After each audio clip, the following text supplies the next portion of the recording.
Sweet Phoebe, do not scorn me, do not, Phoebe. Say that you love me not, but say not so in bitterness.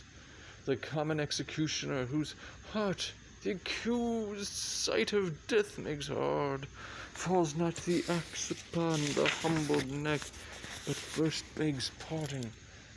Will you sterner be than he that dies and lives by bloody drops?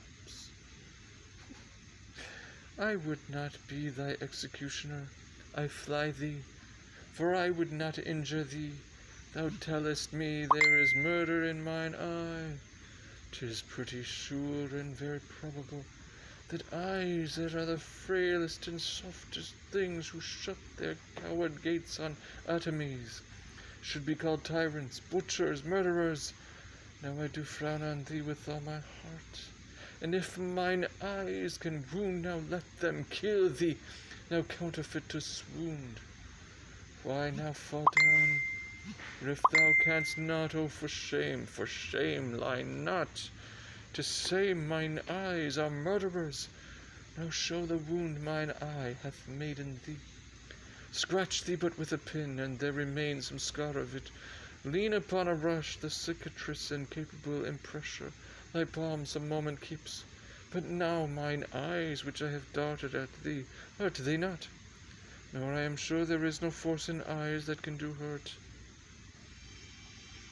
Oh, dear Phoebe, if ever, as that ever may be near, you meet in some fresh cheek the power of fancy, then shall you know the wounds invisible that love's keen arrows make.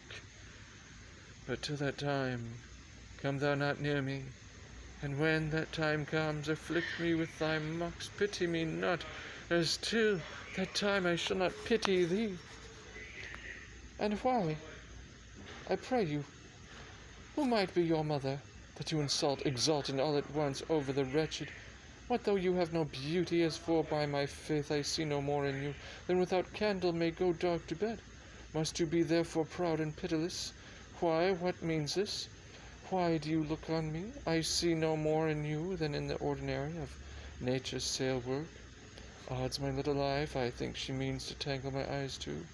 No, faith, proud mistress, hope not after it. 'Tis not your inky brows, your black silk hair, your bugle eyeballs, nor your cheek of cream that can entame my spirit to your worship. You foolish shepherd, wherefore do you follow her like foggy south, puffing with wind and rain? You are 1,000 times a properer man than she a woman. 'Tis such fools as you that makes the world full of ill-favoured children. 'Tis not her glass, but you, that flatters her, and out of you she sees herself more proper than any of her lineaments can show her. But, mistress, know yourself. Down on your knees, and thank heaven fasting for a good man's love. For I must tell you friendly in your ear, sell what you can. You are not for all markets. Cry the man mercy, love him, take his offer. Foul is most foul, being foul to be a scoffer. So take her to thee, shepherd, fare you well. Sweet youth, I pray you chide a year together.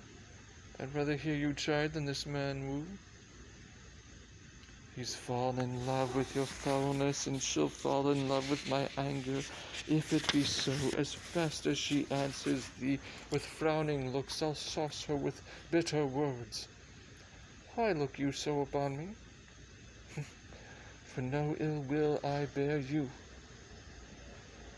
I pray you do not fall in love with me, for I am falser than vows made in wine. Besides, I like you not. If you will know my house, 'tis at the tuft of olives here hard by. Will you go, sister shepherd, ply her hard? Come, sister shepherdess, look on him better, and be not proud. Though all the world could see, none could be so abused in sight as he. Come to a flock. Dead shepherd, now I find thy saw of might. Whoever loved that loved not at first sight. Sweet Phoebe, what sayest thou, Silvius? Sweet Phoebe, pity me. Why, I am sorry for thee, gentle Silvius. Whatever sorrow is, relief would be. If you do sorrow at my grief and love, by giving love your sorrow and my grief were both extermined. Thou hast my love, is not that neighbourly? I would have you.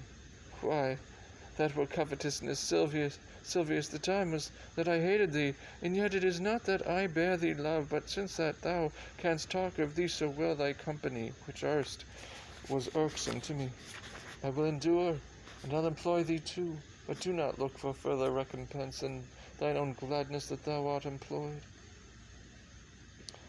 So holy and so perfect is my love, and I in such a poverty of grace, that I shall think it a most plenteous crop to glean the broken ears after the man, that the man harvest reaps loose now and then, a scattered smile, and then I'll live upon. Knowest thou the youth that spoke to me erstwhile?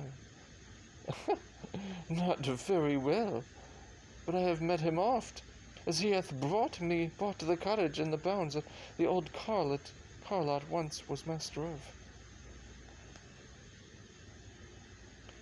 Think not I love him, though I ask for him. 'Tis but a peevish boy, yet he talks well. But what care I for words? Yet words do well when he that speaks them pleases lose those that hear. It is a pretty youth, not very pretty, but sure he's proud, and yet his pride becomes him. He'll make a proper man.